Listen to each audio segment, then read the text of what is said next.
terdapat telur sekitar 700. Tapi dalam bahasa Indonesia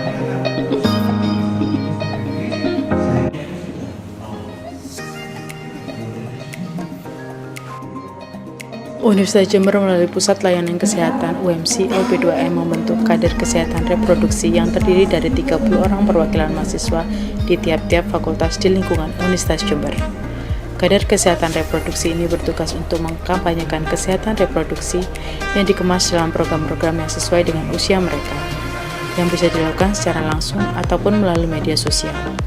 Sebelum terjun ke lapangan, para kader ini diberi pembekalan dalam kegiatan workshop pembentukan dan peran kader kesehatan reproduksi yang dilaksanakan di Aula Ruang Tunggu Layanan Klinik Universitas Jember.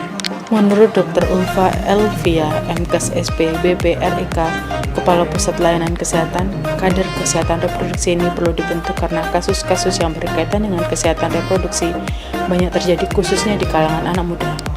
Dari data dan kasus yang berkembang inilah yang akhirnya juga mendorong pembentukan unit kesehatan reproduksi di UMC. Dr. Ulfa Elvia juga menjelaskan bahwa program yang dibuat para kader kesehatan reproduksi ini akan bekerja sama dengan beberapa pihak, diantaranya adalah dengan Pusat Studi Gender. Kader Kespro ini? Ya, kader Kespro itu perlu dibentuk sebagai salah satu upaya. Yang pertama adalah bagaimana kita mensosialisasikan dan meningkatkan kesehatan reproduksi khususnya di kalangan remaja.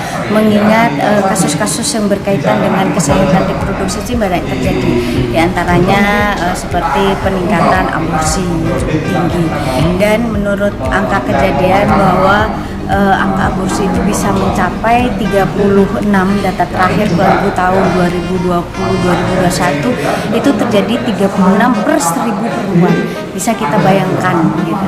Terus kekerasan seksual itu juga tidak hanya terjadi di masyarakat, di lingkungan rumah tangga, tapi juga sampai masuk ke ranah universitas atau lingkungan pendidikan anak-anak, sehingga itu menjadi urgent buat kita membentuk unit kesehatan reproduksi. Tugas-tugasnya yang pertama, mereka adalah memiliki kewajiban untuk mengkampanyekan kesehatan reproduksi, sehingga dengan adanya edukasi, sosialisasi terkait dengan reproduksi, ya misalnya bagaimana mereka mengenalkan apa sih organ-organ reproduksi itu, bagaimana ciri-ciri organ reproduksi yang sehat, apa bahayanya kalau kita tidak mengetahui tentang kesehatan reproduksi. Jadi tugas mereka adalah seperti itu. Jadi mereka nanti akan membuat program-program yang mana program itu adalah dikemas sebagaimana usia mereka. Jadi akan lebih menarik gitu.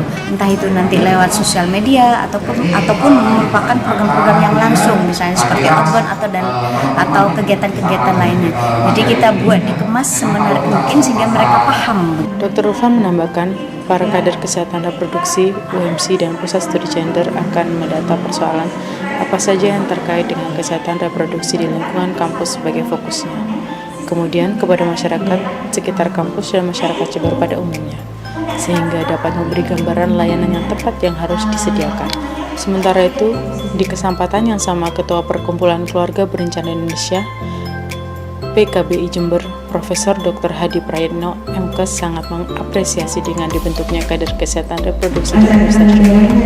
Tentunya dengan dibentuknya kader ini diharapkan mampu untuk mengurangi kasus-kasus yang disebabkan oleh kurang paham pengetahuan tentang kesehatan reproduksi baik di lingkungan masyarakat pada umumnya. PKBI sejak awal yang perlu digarisbawahi adalah konsen terhadap kesehatan reproduksi remaja, agar remaja itu bisa bertanggung jawab pada organ reproduksinya, karena begitu organ reproduksinya tidak dijaga dengan baik, maka konsekuensinya jangka panjang dan sangat kompleks. Selanjutnya, Profesor Dr. Hadi Prayitno, MKes, berharap agar para kader nantinya biasa membentuk kelompok di fakultas masing-masing dengan pembinaan dari UMC sebagai leading sektor dari program ini, seharusnya terus membesar dan berkesinambungan untuk mengedukasi masyarakat tentang kesehatan reproduksi.